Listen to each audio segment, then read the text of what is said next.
acompaña el señor director de la Dirección Especializada contra las Violaciones a los Derechos Humanos de la Fiscalía General de la Nación, Hugo Tovar. Director, gracias por estar en 6 AM. Buenos días para usted. Gustavo, muy buenos días para usted, para las personas que lo acompañan en la mesa de trabajo y en especial a todos los oyentes que hasta ahora nos escuchan en Caracol Radio. Muchas gracias. Director, para mucha gente a veces es facilista en medio de un ataque a veces de pasión, tal vez un poco de desborde de sentimientos o también, hay que decirlo, bajo el efecto de algo, unos tragos, en fin, la gente se emociona y comienza a insultar y muchas veces el insulto encaja con una amenaza de muerte y la gente piensa también que esto no se investiga, que se deja así y que las cosas pasan de largo en redes. Pero entiendo que ustedes han hecho una tarea larga en materia de muchísimas amenazas que se hacen de muerte a través de las redes sociales.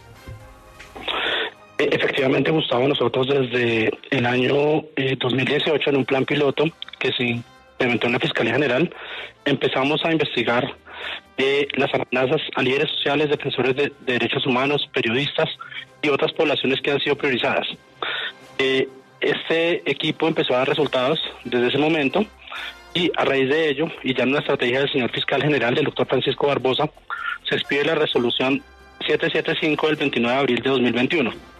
Esta es una resolución a través de la cual se dieron las directrices para investigar las amenazas en contra de líderes sociales y defensores de derechos humanos y es una resolución que nos ha permitido a nosotros avanzar de manera exitosa en la investigación de amenazas a líderes sociales y defensores de derechos humanos, así como periodistas.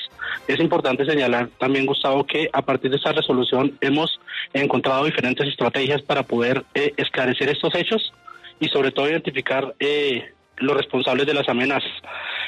Una de las modalidades que efectivamente hemos encontrado en lo que tiene que ver con amenazas son aquellas que se hacen a través precisamente de redes sociales, de Twitter, de Facebook, de Instagram y a partir de las mismas y de la estrategia que hemos implementado, efectivamente hemos logrado dar con bastantes personas que han sido judicializadas por estas amenazas a líderes sociales, defensores de derechos humanos y periodistas.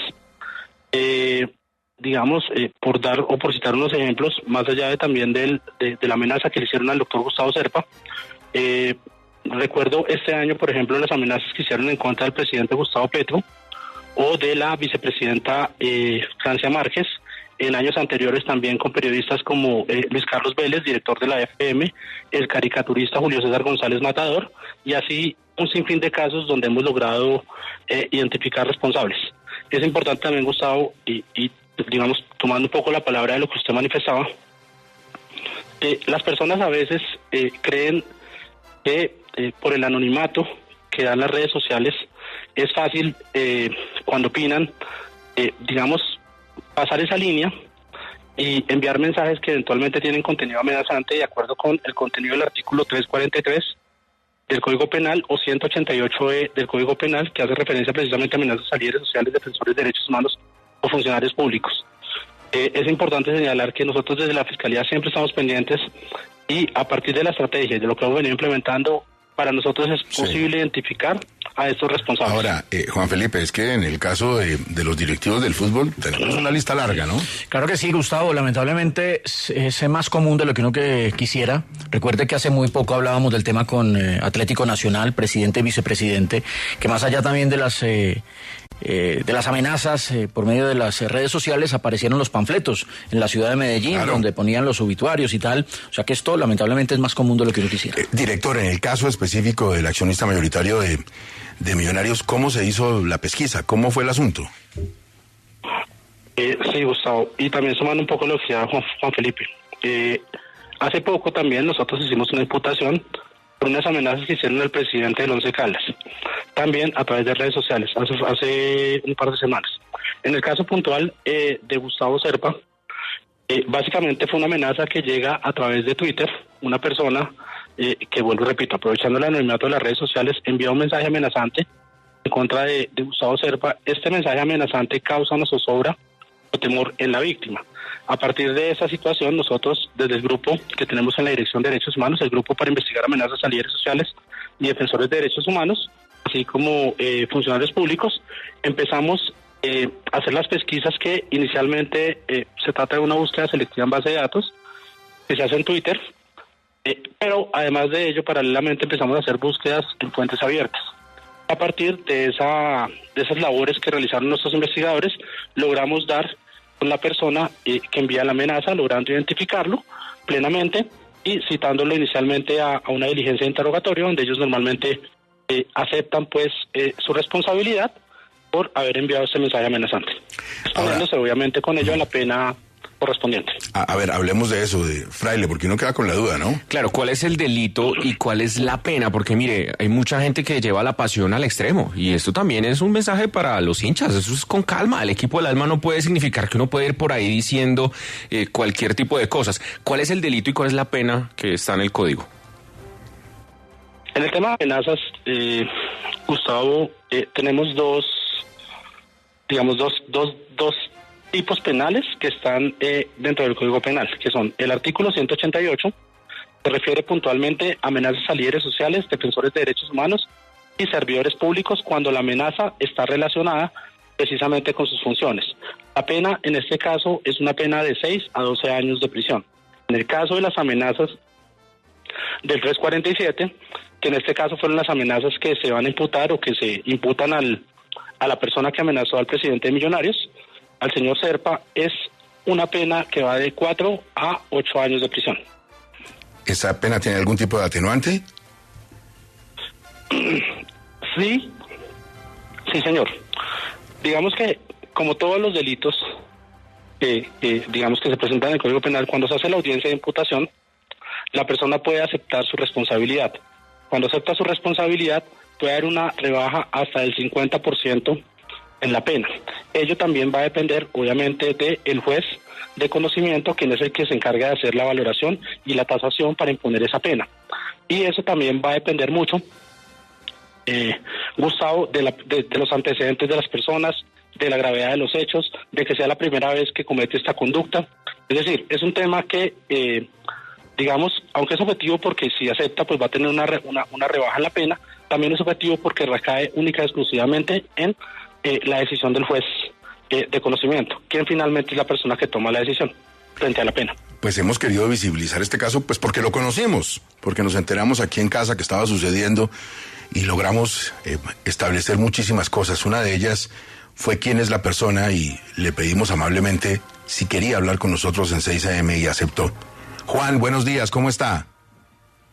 Buenos días, Gustavo, ¿cómo están? Gracias, Juan, por estar aquí en Caracol Radio y, por supuesto, contarnos qué fue lo que pasó, en qué momento puso usted ese trino, qué lo impulsó. A ver, recordemos eso, Juan. Bueno, y, principalmente muchas gracias por el espacio, por la oportunidad de poder hablar. Bueno, básicamente hay un dicho muy popular que es piense antes de hablar. Ahora con la era tecnológica es piense antes de escribir. Esto pasó el año pasado, ya fue tipo noviembre, finalizando el campeonato yo creo, porque yo tampoco lo tenía en mente, porque pues no soy delincuente, no iba a atentar contra la vida del señor Serpa, pero pues desafortunadamente sí, como ustedes vienen comentando, sí se presenta esto de hacer las cosas sin pensar. Desafortunadamente, también como lo comentan anónimamente, uno escribe un mensaje sin la necesidad de atentar contra nadie, porque no lo iba a hacer, no lo pienso hacer y pues obviamente no lo haré, pero se da la... Juan, sí, aquí estamos, Juan. Sí, perdón, pero desafortunadamente en momentos de calor, más el fútbol y las redes sociales son una combinación explosiva. Creo que cuando estuve en la fiscalía y estuvimos analizando el caso y mirándolo, porque yo lo escribí, pero no lo iba a ejecutar y no lo iba a pasar de ahí. Entonces, estando en la fiscalía, pues me refrescan, como se dice en la memoria, me dicen lo que pasó y efectivamente lo hice, por eso acepté mi culpabilidad.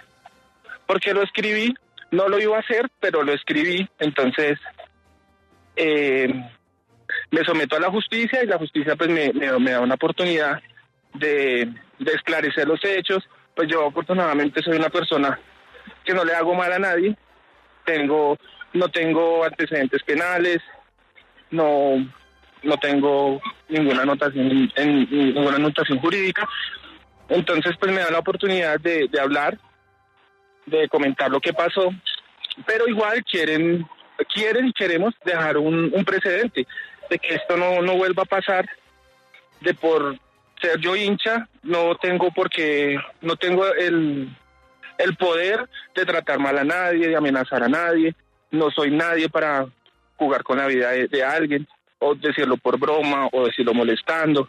Como ese día en la fiscalía yo dije, no, pero es que yo no lo hice. Y cuando me mostraban la captura de pantalla, me dice, sí, usted lo hizo. Efectivamente acepto mi culpa. Entonces, sí es bueno dejar un mensaje entre hinchadas y directivos porque se malinterpreta mucho la pasión, ¿no?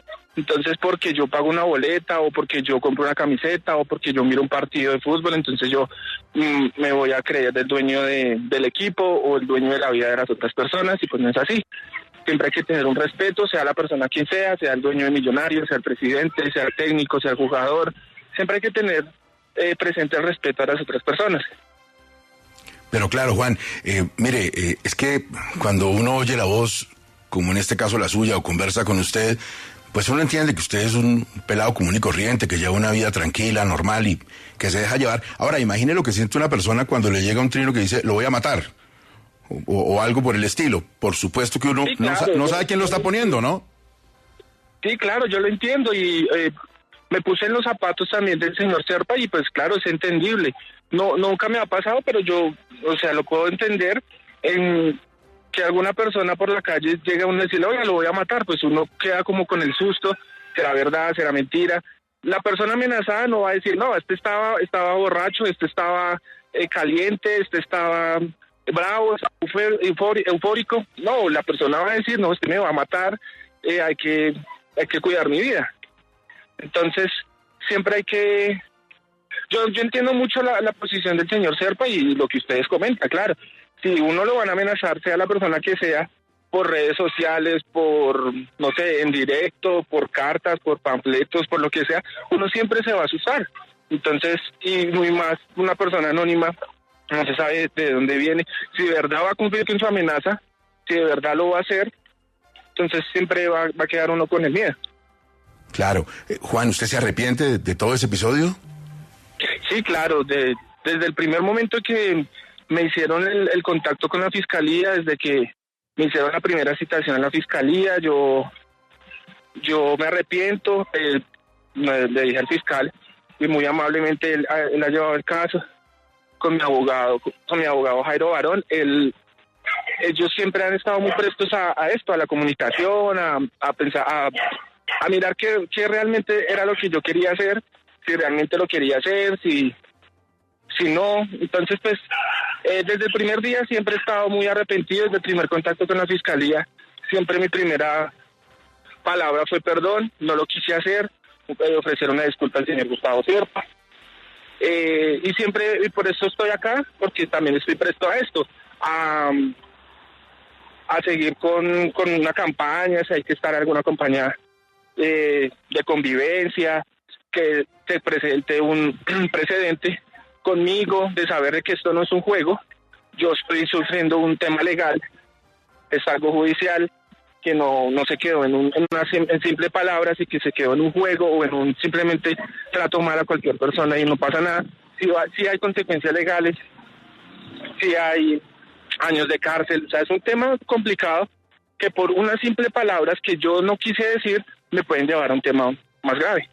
Juan, pues mire, usted es una persona transparente, es un joven que reconoce lo que está pasando y pues no nos queda sino desearle muchísima suerte, la entereza de haber puesto la cara, haber reconocido el asunto, haber hablado con las autoridades y pues llegar a la mejor solución. Le deseamos en lo jurídico, obviamente lo mejor, y hacemos la entrevista simplemente para llamar la atención a otras personas que en algún momento puedan estar pensando que es facilísimo y que eso se puede y que no hay ningún lío en decir cosas en las redes, que eso tiene una consecuencia. Mucha suerte, Juan, y pa'lante, ¿oyó? Listo, muchísimas gracias, muy buen día. Bueno, director, ¿qué pasa en un proceso de estos cuando una persona reconoce su culpa, reconoce que falló, pide disculpas, como en el caso de Juan? Gustavo, en este caso puntual, la Fiscalía va a intentar la aplicación del principio de oportunidad. El principio de oportunidad es un mecanismo que recae únicamente, exclusivamente en la Fiscalía para poder renunciar o suspender el ejercicio de la acción penal. En este caso puntual, nosotros estamos dando aplicación al numeral 13, que básicamente señala lo siguiente, que dice que la Fiscalía podría renunciar al ejercicio de la acción penal cuando la víctima eventualmente, presente una forma de reparación, o cuando el victimario, en este caso, qué pena con usted, cuando el victimario, en este caso Juan, presenta una reparación a la víctima, al señor Gustavo, cuando se compromete a no volverlo a hacer, y cuando eventualmente el bien jurídico afectado pues afecta la seguridad pública. En este caso puntual, las amenazas que se están imputando a Juan son las amenazas del artículo 347, que precisamente están dentro del título de la seguridad pública. Juan, digamos que acuerda con el doctor Gustavo Serpa una forma de reparación que obviamente es decir o manifestar o presentar unas excusas públicas donde manifiesta que no lo va a volver a hacer, y tres, también pues dentro de esas excusas pues también cumple con el otro requisito, que básicamente se compromete a no volver a cometer este tipo de hechos. A partir de ahí, la Fiscalía solicita ante el juez la aplicación del principio de oportunidad para renunciar al ejercicio de la acción penal. ¿Qué quiere decir lo anterior? Quiere decir lo anterior que Juan pues no sería condenado por estos hechos, pero básicamente sí pues queda con una especie de anotación en el sentido que no puede volver a cometerlo toda vez que no se volvería a aplicar en su favor un principio de oportunidad. Pues es un mensaje muy importante para todos los hinchas, ¿no, director? Claro, es muy importante y más allá de los hinchas, Gustavo, creo que es también un tema que se puede aplicar a la generalidad pues de la población colombiana. Nosotros desde la Fiscalía entendemos que el uso de las redes sociales es muy importante, básicamente porque va en consonancia con lo que tiene que ver con el derecho de libertad de expresión, ¿cierto? Es muy importante las redes sociales porque permite a nosotros enterarnos casi que en tiempo real de lo que va pasando y también nos permite opinar, pero también se envió un mensaje en el sentido que sí, deben ser usadas, pero deben ser usadas de la mejor manera posible. Obviamente sin transgredir esa línea que eventualmente nos va a hacer pensar que lo que decimos va en contra de algunos de los artículos del Código Penal, pues puede ser un delito, y la Fiscalía sobre todo tiene como investigar e identificar a las personas que lo hacen. Mejor dicho, les queda claro a los oyentes de Caracol que la cosa es en serio cuando amenazan a través de redes sociales.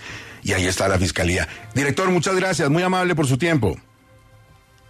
Bueno, Gustavo, un saludo, muchísimas gracias a ustedes por este espacio que también nos parece muy importante para enviar este mensaje a la opinión pública, y pues un saludo a todas las personas que nos están escuchando en este momento. Hugo Tobar Pérez, director de la Dirección Especializada contra la Violación a los Derechos Humanos en la Fiscalía General de la Nación.